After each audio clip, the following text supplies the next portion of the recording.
Kabar dugaan adanya kekaisaran di tubuh Kepolisian Republik Indonesia yang dipimpin oleh ex-Kadif Propam Polri, Irjen Pol Ferry-Sambo membuat Komisi Polisi Nasional atau Kompolnas buka suara.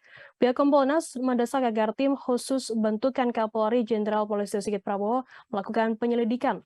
Komisioner Kompolnas Pungki Indarti mengatakan sejauh ini pihaknya belum mengetahui secara pasti soal kekaisaran yang dipimpin oleh Irjen Ferry-Sambo tersebut.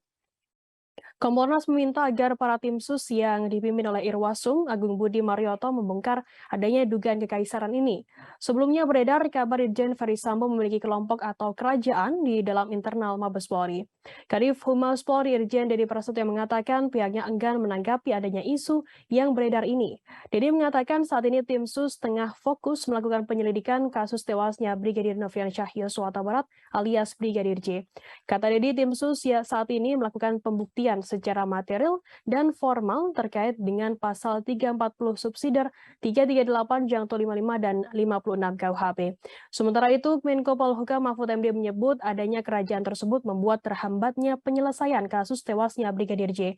Hal itu diungkapkan Mahfud MD dalam YouTube Akbar Faisal Unsensor pada Kamis 18 Agustus.